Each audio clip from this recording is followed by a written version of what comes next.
Howdy y'all, welcome back to probably what's going to be the very last Botania Garden Blast My World episode. I think I probably got that backwards.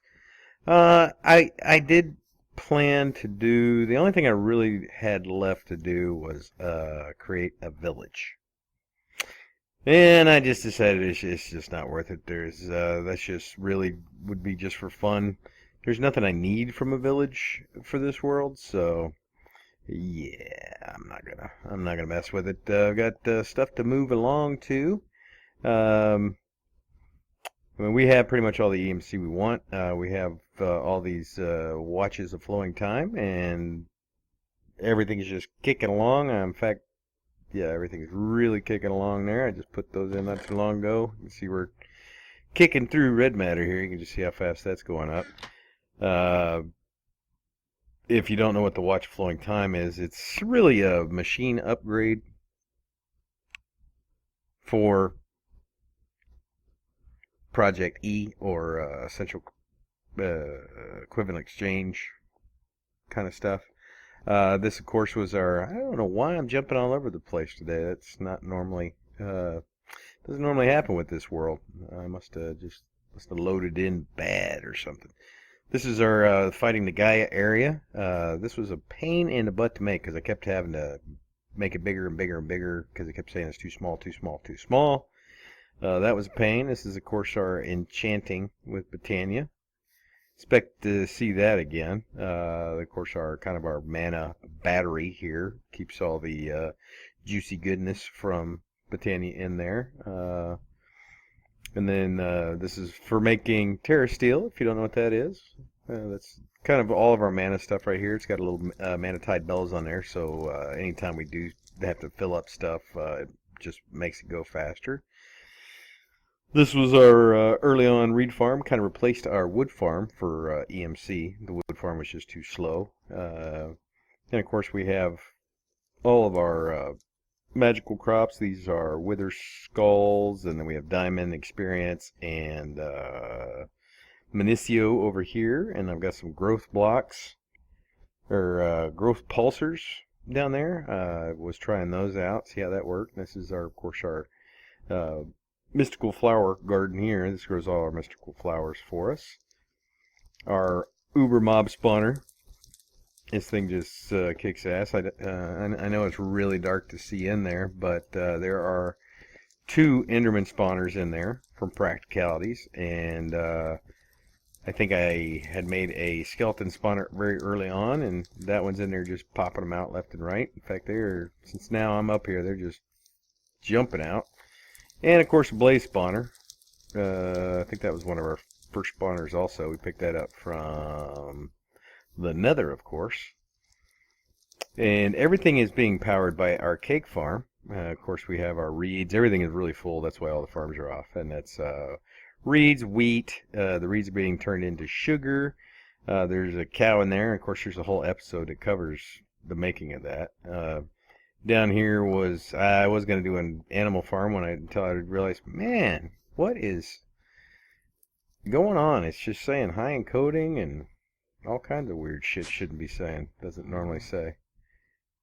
What did I turn differently? I don't think anything. This is where we make living rock and living wood. There's a chest up top that inserts the necessary materials in here. And when it changes into its other form and pops out the top, there is a advanced item collector on top just set for living rock and living wood, and it gets pulled up into there.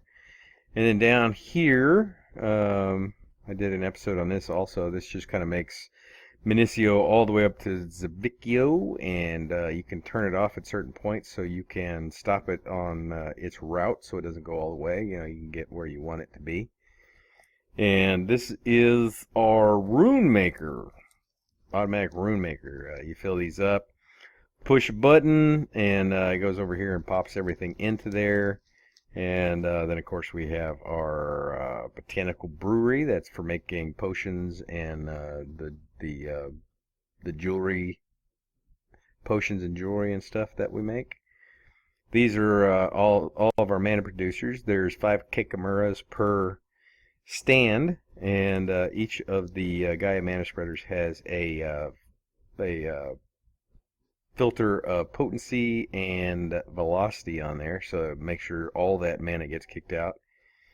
It goes into this pool here, which then distributes it to all the other pools in the network that have a spark or close enough. I hate to say network; it's not really a network. Then, of course, over here is our ore processing. We got a orchid here, and as this produces stone, it pushes it out, and it's hit with a gravity lens, which makes it fall down into a hopper, which of course breaks it apart, turns it into just its ore, whatchamacallit, and it goes over to our processing over there and gets made or turned into whatever its ore type is. And then finally, of course, I don't know if I showed this or not, this is the automatic transmutation station. This is an almost automatic transmutation station. Say that 5 times fast. But it is set up to do rotten flesh into leather or redstone into glowstone. Those are the redstone into glowstone is actually your best EMC gain of the two. But rotten flesh, if you have a whole bunch of it, you can turn it into leather with this, and that gives you a better. Rotten flesh is only 32 EMC. Leather is 64, so you double your EMC with rotten flesh. And it's just real simple. The filter is set to either pull rotten flesh or redstone out, and it comes over to an item dropper up on top there, and it falls down into the pool. This advanced item collector is set up to pull out either glowstone or leather. The reason I use that instead of like a hopper hawk, and the reason I use that most of the time rather than a hopper hawk, is the hopper hawk's too slow. But since this, it's just way too slow. I don't like them. I just never have luck with them. I use one over here, and it's actually just a pain because since this is a redstone signal that activates all this, it waits like 10 seconds before it will pick anything up. And it looks like we got some gunpowder in there, probably from mob drop up top. It always seems to fall through the floor, because that's the bottom of the mob spawner right there, and it always seems to fall through. Pretty much all the time anyways. And of course, we did another episode not too long ago with the Squid Farm. That's the Squid Farm. It automatically, or there's the bellthorns or whatever, I can't remember the flower it's in there now. It kills them. And then, of course, down below it collects everything and turns it into dark matter when it can. And it automatically gets filled up with mana. As soon as that mana pool over there is empty, it sends the mana cart back over here to get refilled. And when it's refilled, it sends it back down there, and it'll wait until that tub is completely empty again before it comes back up. That's pretty much the world. I don't know if I covered this, but the ultimate furnace, the problem with this thing that I don't like, is it does not, ouch, something just bit the shoot out of me.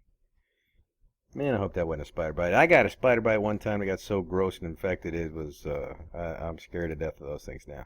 Now you can see it did it really, really fast, but it didn't double the ore. So, I don't like that. I hope there's upgrades or something for it that I just didn't see. But the better furnace we have over here, and of course it has fuel efficiency upgrades and factory upgrades, make it go really uber super fast. It's a beast. That thing is gnarly. It's probably faster than the redstone furnace or the red matter furnace. Yeah, I don't know if it's probably really comparable to the red matter furnace. The benefit of the red matter furnace is you can power it with a energy collector. A single energy collector will keep it powered forever, and that's you don't have to put fuel in it, and it's really, really fast too. So guys, that's gonna be it for did we ever come over here? This was our ender portal. This took us to the end.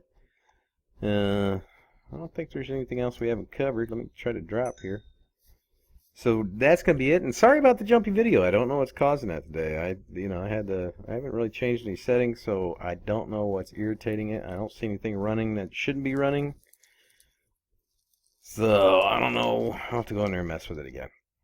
So I appreciate everybody coming by. I hope you enjoyed. I really just did not do this series justice. I think I got burnt out on it, and yeah, I should have done a lot more videos on this, going back and taking a look at it. There's just a lot that was done here.